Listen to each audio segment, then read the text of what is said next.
जय हिंद। क्लास 10 हिंदी में आज अलंकार की बात करेंगे।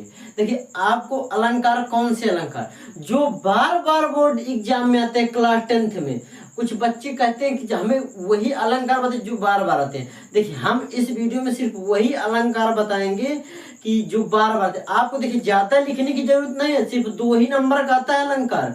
और देखिए 2 नंबर का या 3 नंबर का, इससे ज्यादा का नहीं आता है। और उसमें लिखना एक होता है, याद कर कितने बजे। और हम इस वीडियो में बताएंगे कि कौन सा आएगा, समझ में आ रहा है?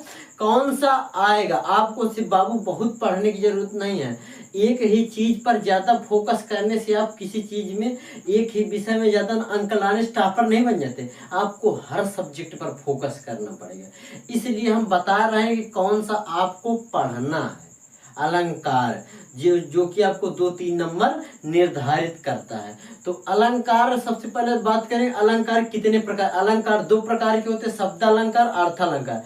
शब्द अलंकार के भेद कितने होते? 3 होते। तो यहाँ पर लिख लेंगे नंबर 1 ये है और 1 ये है। ये क्या है? शब्द अलंकार। शब्द अलंकार। और ये क्या है? अर्थालंकार।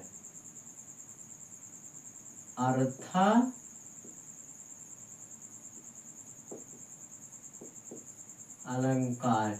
अब देखिए शब्द अलंकार की पहले बात करते हैं। शब्द अलंकार कितने भेद है? 3 भेद है। कितने? 3, जो मोस्ट इंपॉर्टेंट है। तो उनमें कौन कौन से हैं? अनुप्रास अलंकार, यहां लिख लेंगे अनुप्रास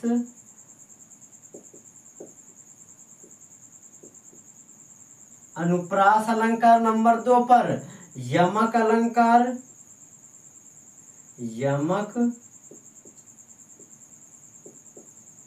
अलंकार नंबर 3 पर। नंबर 3 पर कौन सा? श्लेष अलंकार। कौन सा? श्लेष अलंकार। ये है शब्द अलंकार के अंदर। इनमें से आप बाबू किसी 2 को याद कर लीजिएगा, 2 को। और याद करने की ट्रिक हम बता रहे हैं। अनुप्रास अलंकार। अनुप्रास अलंकार का मतलब एक ही वर्ण की बार बार आवृत्ति हो, मतलब कि एक वर्ण हो और उसकी 1 से अधिक बार आवृत्ति हो, तो उससे क्या कहते हैं? अनुप्रास। वर्ण का मतलब जैसे का है, खा है, गा है, इसका मतलब कि यह क्या है? वर्ण है। क्या? वर्ण है। तो इसको ही मेट देते हैं अर्थालंकार, कोई काम नहीं। तो ये क्या है? वर्ण है। वर्ण का मतलब का, खा, गा कुछ भी हो और उसकी आवृत्ति बार बार हो, तो वहां पर क्या होता है? अनुप्रास अलंकार होता है। जैसा कि आप लोग अनुप्रास अलंकार का वहां पर पूरी परिभाषा सहित, उदाहरण सहित स्क्रीन पर देख रहे हैं अनुप्रास अलंकार का। तो समझ में आ रहा है अनुप्रास अलंकार किसे कहते हैं? ऐसे वर्ण जिसकी आवृत्ति बार बार हो, एक वर्ण हो और उसकी आवृत्ति बार बार हो, उसे क्या कहते हैं? अनुप्रास अलंकार कहते हैं। यमक अलंकार किसे कहते हैं? एक शब्द हो, एक ही शब्द वो बार बार आए। यमक अलंकार मतलब क्या है? एक ही शब्द हो और वो बार बार है और उसके अर्थ भी अनेक होना चाहिए, उसे क्या कहते हैं? यमक। इन पर देख रहे होंगे, यही इसका उदाहरण है, यही इसकी परिभाषा। बस इतना आपको लिख देना है, बस इतना आ जाएगा।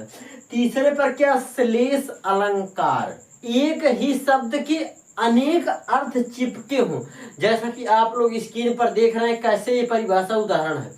श्लेष अलंकार, एक ही शब्द और उसके अर्थ अनेक चिपके हों उसके साथ, तो वहां पर क्या होता है? श्लेष अलंकार। यहाँ पर एक ही शब्द, एक ही शब्द के अर्थ अनेक अनेक हो, अनेक अनेक। और यहां पर एक ही शब्द हो और उसके अर्थ चिपके हों, उसी में अर्थ चिपके हो, तो वहां पर क्या होता है? श्लेष अलंकार। इतना समझ में? शब्द अलंकार समझ में? बाबू इन्हीं 3 को पढ़ लेना, इन्हीं 3 को पढ़ लेना, बस आपके 3-4 नंबर पक्का है। अब देखते हैं अगर अर्थ अलंकार में, तो उनमें कौन से पढ़ना है हमें। नंबर 2 पर अर्थालंकार। अभी लिखा था जैसे क्या है, अर्थालंकार। अलंकार के भेद है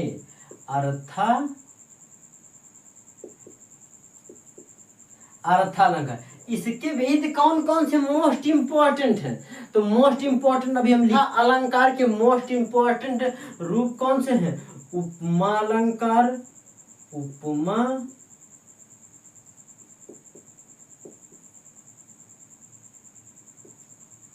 उपमा अलंकार, और फिर इसके बाद रूपक अलंकार। रूपक अलंकार कौन से,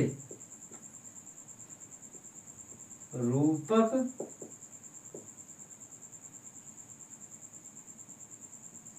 अलंकार। नंबर 3 पर उत्प्रेक्षा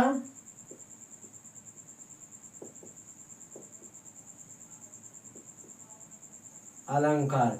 अब देखिए इसमें उपमा अलंकार, रूपक अलंकार, उत्प्रेक्षा, इनमें से जो अर्थालंकार है इसमें 3 में से किसी को भी पढ़ लीजिएगा, किसी 1 या 2 को पढ़ लीजिएगा बाबू, पक्का 100 में 100% आप इतने में ही फंस जाएगा पेपर, इससे ज्यादा नहीं आएगा। तो हमने बताया क्या कि जो आएंगे बस उसी को सिर्फ बताएंगे। तो यही जो अलंकार होते बहुत प्रकार के होते हैं, लेकिन जो मोस्ट इम्पोर्टेंट पढ़ना किनको है वो सिर्फ हम बताएंगे। उपमा अलंकार का मतलब कि जिनमें योजक चिन्ह हो, मतलब कि ये बीच में लगा हो या इसके बाद सा हो, सी हो, अगर ऐसे शब्द आए तो वो पहचान करने के लिए वहां पर क्या होता है, उपमा अलंकार होता है, जैसा कि आप लोग स्क्रीन पर देख रहे हैं। तो ये इसके उदाहरण और परिभाषा सहित आप लोग नोट कर लीजिएगा इसको। रूपक अलंकार का मतलब क्या होता है, रूपक अलंकार मतलब क्या होता है कि वहां पर योजक चिन्ह हो, योजक चिन्ह हो लेकिन सा सी सी नहीं हो, ये सब नहीं हो, ये हो, इसका मतलब कि ये हो और यह सा सी से नहीं हो, ये नहीं हो, तो क्या होगा वहां पर, रूपक अलंकार होता है। अगर ये योजक चिन्ह सिर्फ हो और इसके बाद सासी से ना हो तो वहां पर क्या होगा, रूपक अलंकार होता है।